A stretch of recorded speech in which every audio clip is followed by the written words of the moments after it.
What's up, everybody? Welcome to another video with Empire Sports Talk. I am your host, Roman Gennaro. We're doing these videos daily leading up to opening day. As we're recording this, the Tokyo series was concluded this morning, so that is the official start of the regular season. But with still a week before everybody else kicks off, we're going to do our division previews. On the last video, we did the AL East. This video, we're going to go to the NL East. And much like the AL East, the NL East is very, very, very interesting because there are three teams that could be fighting it out all season long at the top of the division.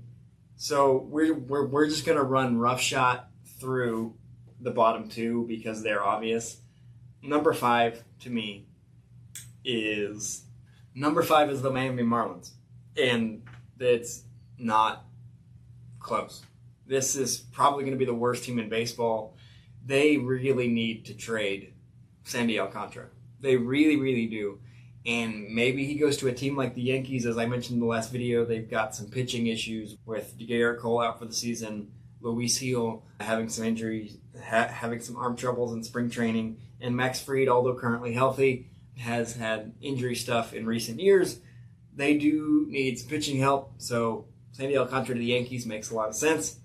But I, for a long time, have not trusted the ownership in Miami. And I don't think they know what they're doing.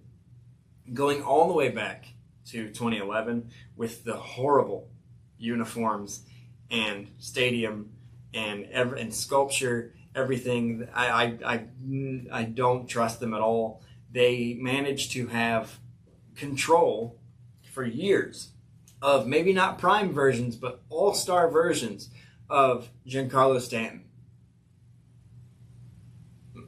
Christian Yelich, Marcell Ozuna, and JT Realmuto, and never did anything with it. And then, fast forward a little bit past all of that, they went out and got Derek Jeter as CEO. Perennial winner. Everything is going to go great, right? No, he quickly turned it around. Thankfully, he got rid of the bright green walls and the sculpture so that at least that stadium is not an eyesore to look at. But he quickly exited because he realized the franchise had no interest in competing. Then they hire Melanie Ng as GM and Skip Schumacher as manager, and things start to look pretty good. Skip Schumacher won Manager of the Year. Melanie Ng opened some eyes. And then a year or two later, Melanie Ng walks away because they wanted to demote her, and then they fire Skip Schumacher because, God forbid, they have a culture. So I have not trusted the Miami Marlins for years. I do not think they know what they're doing. And so, for no real reason other than they are directionless, please trade Sandy Alcantara for his own sanity. Fifth place, and it's not close. Fourth place is the Washington Nationals. And nobody expected them to be competing in the NL East in 2025. But there are some interesting things here. Nothing that jumps off the page other than the things that have jumped off the page for the last 3 years. They have a rotation that is Mackenzie Gore, Jake Irvin, Trevor Williams, Michael Soroka, and as a Braves fan, I'm hoping Soroka can find the Soroka he used to be before the Achilles injury, because he was one of my favorite pitchers on the team and in baseball for that matter. But this does not jump off the page. Other than Mackenzie Gore, this is a rotation full of 3 and 4 guys. And then the obvious, right? They have C.J. Abrams, James Wood, and Dylan Cruz, who are exciting young players, but we've been waiting on them to take the next step for a couple of years. Obviously, Dylan Cruz made his debut last year, so this is his first full year. But, there's nothing around him. There's nothing around this team that suggests to me that they're going to win more than 70 games. I think they're still 2 or 3 years away, if they make the right moves, from being competitive, as we've seen from Toronto, kind of botched their big three. That's not guaranteed. Number 4, Washington Nationals, not much more to say there. We've kind of been waiting to see what those 3 turn into.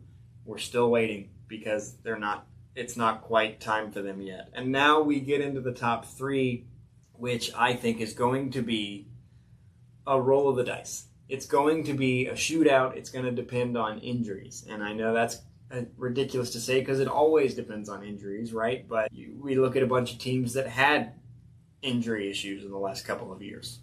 The 3rd, I'm going to go with the New York Mets. And I was listening to Ben Verlander break this down, and he made a good point when he said the offense is going to do what the offense does. They bring back Pete Alonso. They still have Francisco Lindor, MVP finalist a year ago. Now they add Juan Soto. Like, that offense is going to do what that offense do. But the question mark is the rotation. They have Kodai Senga. They have Sean Manaea, who has been solid for them, but at times has been a little inconsistent. They converted Clay Holmes to a starter. We'll have to see how that goes. Frankie Montas is in that rotation. He's shut down for the first 6 to 8 weeks. Sean Manaea also going to start on the injured list. So, not to say the rotation can't be good, but there are some question marks, especially with the momentum coming off the end of last year and the momentum of signing Juan Soto. Didn't really do too much outside of the Juan Soto signing. The biggest move this team made was to bring back Pete Alonso and sign AJ Minter in the bullpen. I still think they need to go do something in that rotation if they want to compete, because you have the 2 juggernauts who have dominated this division ahead of you. Again, this could be a situation, really in both the AL East and the NL East, where I believe it was the 2016 NL Central, where the Cubs, Pirates, and Cardinals all finished with like 96, 97 wins, and it was like, they all were right up there. I think this is going to be that with the NL East. But I think the top 2 teams, if they stay healthy, have less question marks than the New York Mets. Number 2 in this division, I'm going with the Philadelphia Phillies. Nothing not to like. Their bullpen could use improvement. Their starting rotation is, at the top, it's awesome, right? You got Zach Wheeler, Aaron Nola, Ranger Suarez, who for the first half last season was absolutely unhittable. Then you got Jesus Luzardo, who they got from the Marlins. He's pretty nasty, but he's been down there in purgatory with Sandy Alcantara for a couple of years. Now he gets a chance to compete. And Christopher Sanchez, who we started learning about a little bit last year, he's pretty good. So they don't have a weakness at starting pitcher. The only weakness, I think, will be injuries. If Zach Wheeler misses any time, or maybe Jesus Luzardo isn't who they hoped they were getting. We don't know. I think, and they're pretty solid offensively. I think their question is going to be health. It's going to be bullpen. But there's nothing, again, just because I don't pick them first doesn't mean I don't think they're not going to be nasty. Philadelphia's going to be nasty. They're going to be scary. And I'm actually more confident, this is weird to say considering I'm picking them second, that they will stay healthy more than I am the team I'm picking number 1, which is the Atlanta Braves. I'm picking the Atlanta Braves to bounce back from a year that was hard to watch a year ago. And as a Braves fan, hard to watch. I think there is a glaring hole in this offense, which is Orlando Arcia. He had an all-star season a couple of years ago. Last year was abysmal. It seemed obvious they needed to address it, whether it be Bo Bichette or Willy Adames, whatever. They didn't do it. They're rolling with Arcia. But what's interesting to me is that it appears that Nick Allen is going to start the year at least on the major league bench. He's second on the depth chart at shortstop, and he is hitting really, really well in spring training right now. And so I think he could end up as the starting shortstop, at least until something else happens. The Braves had hopes that it would be Nacho Alvarez, but in his limited time, in his cup of coffee at the majors last year, it did not go well. Nick Allen has hit really well in spring training, so maybe he competes for the shortstop job with Orlando Arcia. Drake Baldwin is tracking to be the opening day starter at catcher with Sean Murphy being down. But what's interesting about that is I think they're in decent shape for, depending on how much time Murphy missed. Obviously, he wasn't the same player a year ago, but he was dealing with injuries along with the rest of that roster. It does appear that Drake Baldwin, like I said, is going to be the opening day starter at just 23 years old. He is the Braves' top prospect. He is the number 62 prospect in baseball, and it looks like, at least on opening day, he will be the starter along with Chadwick Tromp in the backup role. The idea, I'm thinking, is to ramp up James McCann, who they just signed to be the backup, because honestly, nothing against Chadwick Tromp, but in the last few years, for the last decade or so, going all the way back to Tyler Flowers and Kurt Suzuki, the Braves have been really good at having a good 1-2 punch at catcher, whether it be Tyler Flowers and Kurt Suzuki, or Travis d'Arnaud and William Contreras, or Sean Murphy and Travis d'Arnaud. Chadwick Tromp does not fit into that, regardless of who the one is. Chadwick Tromp is not, sorry to say, a productive major leaguer. He's the Chase Daniel of backups. Chase Daniel had a long career in the NFL, rarely saw the field, but he was in some playoff games. I'm pretty sure he has a Super Bowl ring, but he didn't do anything. Chadwick Tromp is, I think, destined, at least for now, to be an emergency catcher. So if you have, at least to start the year, if you have Drake Baldwin, because he's hitting really well in camp. This is not on track to be the opening day guy. He was not on track to break camp, and then camp started, and he's been hitting really, really well.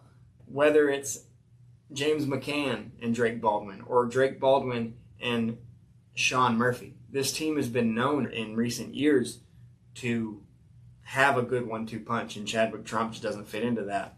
Other than that, everybody else is back healthy from a year that basically saw everybody that we know on the Braves roster missing time. Obviously, Spencer Strider and Ronald Acuna going down for the year. They will be back. Last year, there's always a team that gets bit really hard by injuries, harder than others. And I think last year the Braves were one of those teams where it seemed like almost everybody on their roster, with the exception of, surprisingly, Chris Sale, knock on wood, it doesn't happen this year, as he won the Cy Young a year ago, and he's supposed to be their opening day starter with Strider out. It seemed like everybody on the roster spent significant time on the injured list, and now most of those guys are back. Obviously, Sean Murphy's out for a few weeks, injured again, but like I said, they have Drake Baldwin kind of sitting there ready to go at 23 years old, which is really exciting. Despite a couple of scares in the spring with Austin Riley and Jurickson Profar, the new addition they made, which could provide some great depth when Ronald is back, they're both fine. Jurickson is day-to-day, but he should be ready to go next Thursday on opening day. And Michael Harris back healthy. Ozzie Albies back healthy. Matt Olson can hopefully continue kind of his consistency. I would have liked to see them pick up some more bullpen depth, letting A.J. Minter and Tyler Matzik go. I know Tyler Matzik has been on and off the roster the last couple of years, but I think A.J. Minter, they should have brought him back in a second. I still question why they didn't. Their rotation, looking like they're going to have some options this year, obviously. They're expecting Acuna and Strider back. I think originally they said May, but both are progressing really, really well. Spencer Strider just had his spring debut the other day, faced 8 batters, struck out 6 of them. He looked really good, feeling really good. Ronald Acuna is claiming that he will be better than he was when he won the MVP, which is terrifying for the rest of baseball. And like I said, they're bringing back Jared Kelnick, and they brought in Jurickson Profar, who If those are my starting guys, I have questions, but as far as outfield depth, I like it a lot. And then Marcell Ozuna, can't forget about him, who has been literally one of the best hitters in baseball since the second half of 2023. He literally had a season and a half straight where he just didn't miss, and it still shocks me that he was not even an NL MVP finalist last year, considering that he was the only consistent offensive threat on a team that was riddled with injuries that still managed to make the playoffs. Trust me, I was watching. The only reason they made the playoffs is because of him, Reynaldo Lopez, and Chris Sale. That's the only reason, because it was not pretty. But with everybody back, I see no reason why this team cannot win over 100 games, win this division. The most interesting storyline to me to be watching will be that starting rotation. Right now, it's slated as Chris Sale, Reynaldo Lopez, Spencer Schwellenbach, who they're really excited about after a great year a year ago, and Grant Holmes. They also have Smith Shawver down there kind of waiting. They're high on him. And then in the minors, they have Hurston Waldrop that they're high on, but he's not quite ready for the majors. But in the month or so, I expect both Acuna and Strider to be back sometime in April. In the couple of weeks that Strider is getting ready to come back, you probably got 2 or 3 turns through the rotation. They're talking about who's going to take the 5th spot. Will it be Grant Holmes or will it be Ian Anderson back from injury? And both of those guys have looked really good in spring. I say with Holmes or with Strider out for the first couple turns, you go Sale, Lopez, Schwellenbach, and then put both Anderson and Holmes in the 4-5 slot, and whoever performs better gets the 5. That's what I would do. I think it's going to be neck and neck and neck between the Braves, Phillies, and Mets. But right now, assuming everybody stays healthy, unlike a year ago, I have once Spencer Strider and Ronald Acuna return, the Atlanta Braves winning the 2025 NL East. Let us know in the comments who you think is going to take the NL East crown, and we'll see you tomorrow, where I think we will start with the AL Central. Until next time, I'm Roman Gennaro. This has been Empire Sports Talk. See you around.